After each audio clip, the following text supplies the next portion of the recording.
Assalamualaikum warahmatullahi wabarakatuh. Perkenalkan, nama saya Arif Rahmatullah, mahasiswa Universitas Terbuka Bogor, program studi Sistem Informasi dengan NIM 052750424. Pada kali ini saya akan menjelaskan hasil pengerjaan tugas praktik 1 mata kuliah pemrograman berbasis web.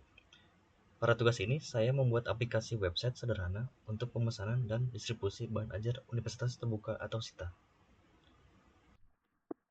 Baik, berikut adalah soalnya.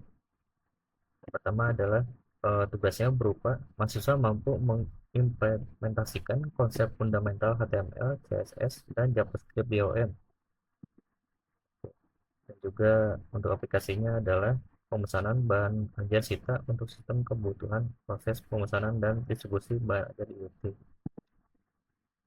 Oke, eh, tiga indikator utamanya adalah mahasiswa dapat merancang struktur HTML, kemudian mengolah gaya terbuka menggunakan CSS, dan menggunakan JavaScript untuk manipulasi DOM, manipulasi data table, dan interaksi UI.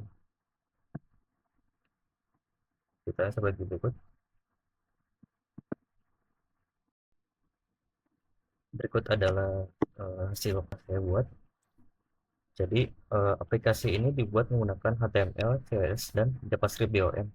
Sesuai instruksi pada soal, aplikasi ini hanya berfokus pada bagian frontend, sehingga belum menggunakan backend, database, atau API atau API.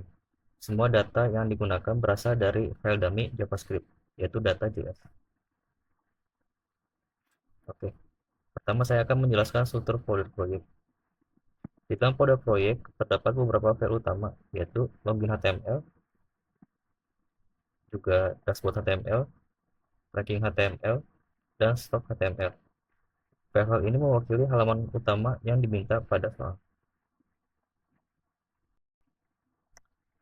Kemudian terdapat folder CSS yang berisi file style.css.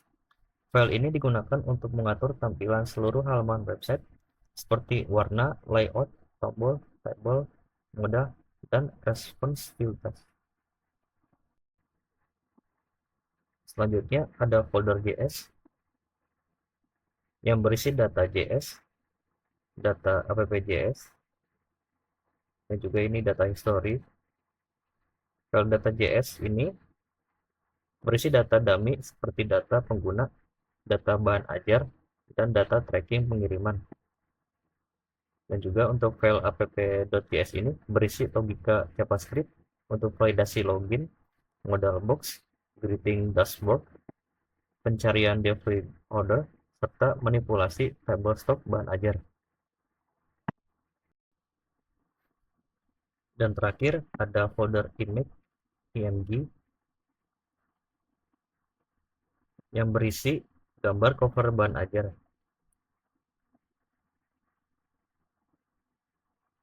Juga ada folder aset, dan ini untuk logo YouTube.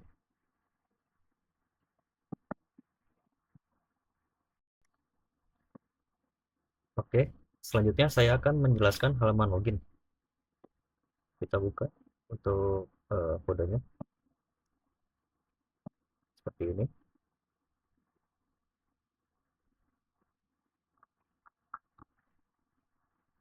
Oke, kita buka untuk halaman loginnya seperti ini.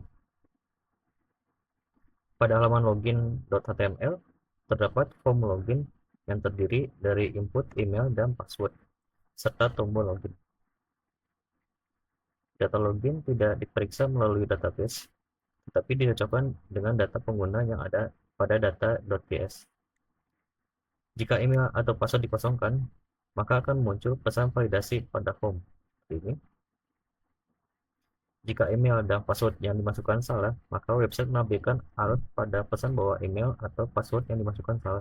Contoh seperti ini.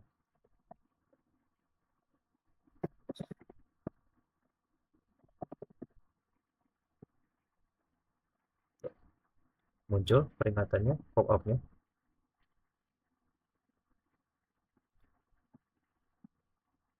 Oke, hal ini sesuai dengan instruksi soal yang meminta adanya validasi form dan alert ketika terjadi kesalahan. Di halaman login juga terdapat tombol lupa password dan daftar, seperti ini di bawah. Kedua tombol ini ditampilkan dalam bentuk modal box atau pop-up.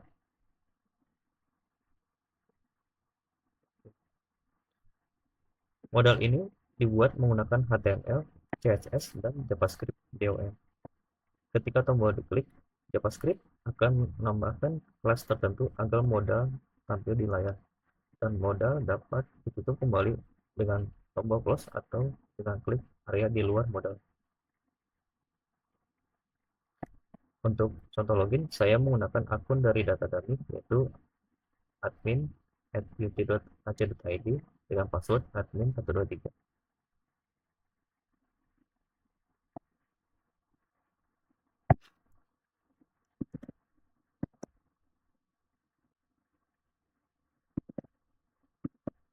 Kita coba untuk login.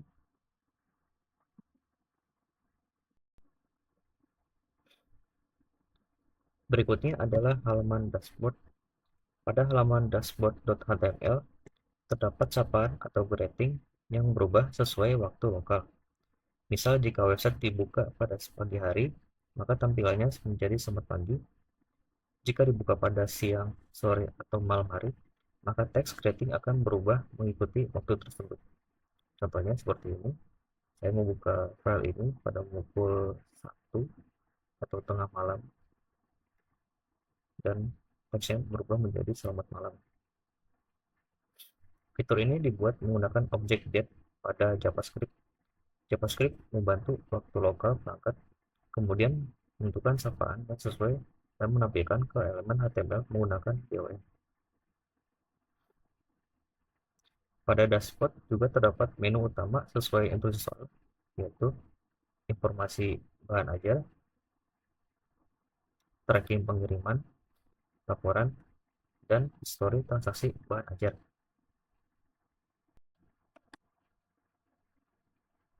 Menu informasi bahan ajar mengarah ke halaman stok.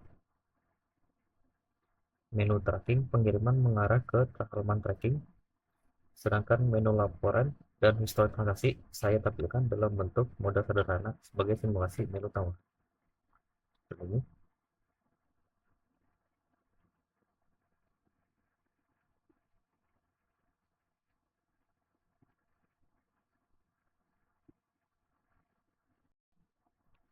Pada dashboard juga terdapat ringkasan data seperti jumlah bahan ajar, total stok, dan juga data delivery order. Nilai tersebut dihitung dari data dummy yang ada di data.js, bukan ditulis langsung secara manual di HTML. Selanjutnya saya akan menjelaskan halaman tracking pengiriman. Pada halaman tracking.html terdapat input nomor delivery order dan tombol cari. Ketika tombol cari ditekan, JavaScript akan mengambil nomor delivery order yang dimasukkan, kemudian mencocokkannya dengan data pada data tracking. Sebagai contoh, saya memasukkan nomor delivery order yang ini, kita copy, kemudian kita lalu menekan tombol cari. Setelah itu, website menampilkan informasi pengiriman seperti nama mahasiswa, status pengiriman, ekspedisi, tanggal kirim, jenis paket, dan total pembayaran. Status pengirim juga ditampilkan menggunakan progress bar agar pengguna lebih mudah melihat perkembangan pengiriman. Selain itu, terdapat timeline perjalanan yang menampilkan waktu dan keterangan proses pengiriman. Jika nomor delivery order tidak ditemukan, maka website akan menampilkan alert pada nomor delivery order jika tidak ditemukan. Ini merupakan bentuk validasi dan feedback kepada pengguna. Contoh seperti ini. Ketika tidak ada,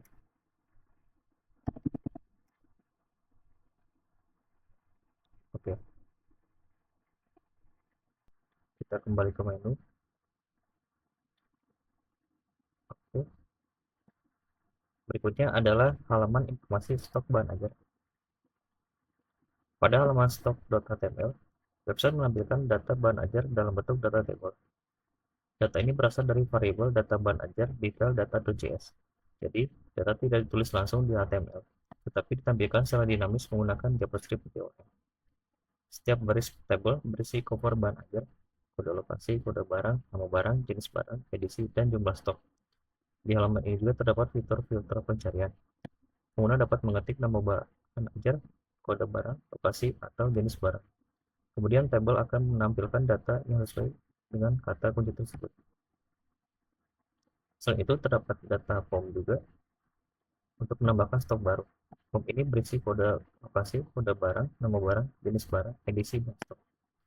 Ketika tombol tambah baris tekan, JavaScript akan mengambil data dari form, melakukan validasi sementara, lalu menambahkan data tersebut ke tabel. Contoh seperti ini.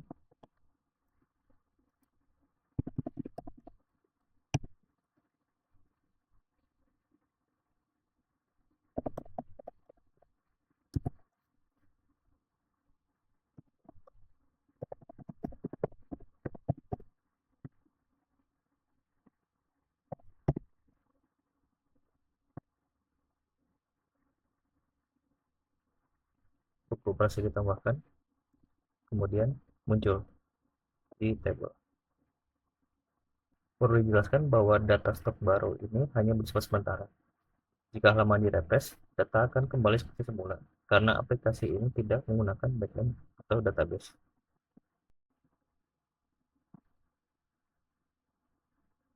Oke, hanya sampai ini saja. Sisanya adalah seperti ini.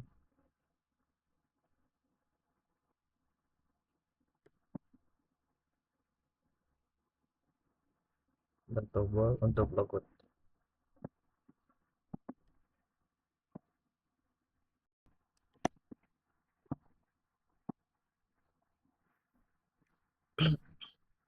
Baik, selanjutnya saya akan menjelaskan sedikit bagian kode. Pada file data.js di sini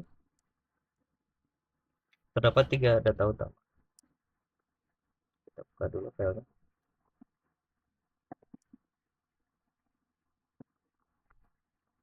Oke, yang pertama adalah data pengguna yang digunakan untuk request login. Sini. Kemudian ada data bahan ajar yang digunakan untuk menampilkan data stok bahan ajar. Kemudian data tracking yang digunakan untuk pencarian status delivery order.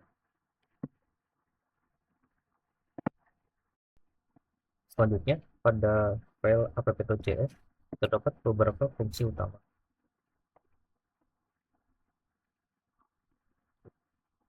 Yang itu adalah fungsi init login digunakan untuk menangani validasi login. Fungsi ini mengambil input email dan password kemudian mencocokkannya dengan data pengguna di data.js.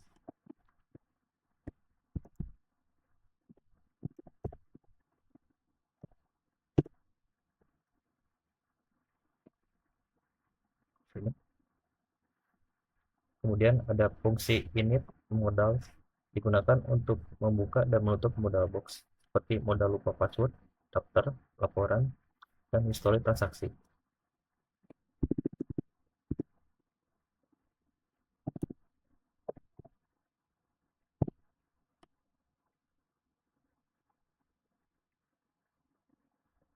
Kemudian ada fungsi init dashboard digunakan untuk menampilkan greeting berdasarkan waktu lokal dan menampilkan ringkasan data pada dashboard.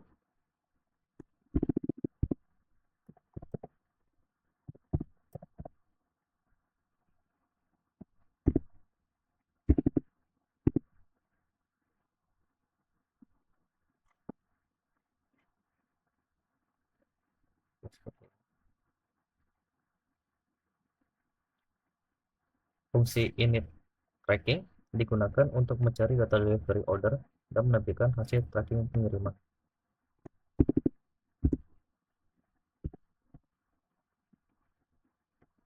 Oke.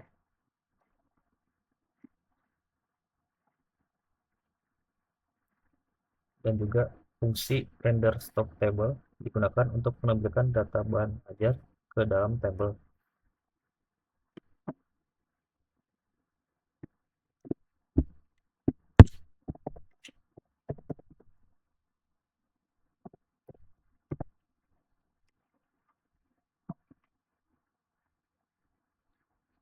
dan juga untuk init stok digunakan untuk menjalankan filter pencarian dan menambahkan baris stok baru menggunakan JavaScript DOM.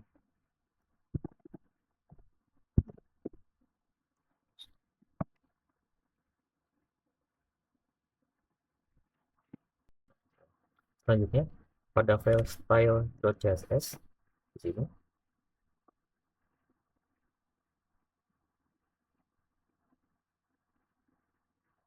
di dalam file style.css saya menggunakan eksternal CSS agar tampilan website lebih rapi dan persisten di setiap halaman.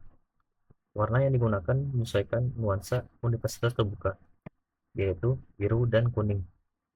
CSS juga digunakan untuk mengatur tampilan form, tombol, navigasi, tabel, modal, progress bar, dan layout halaman.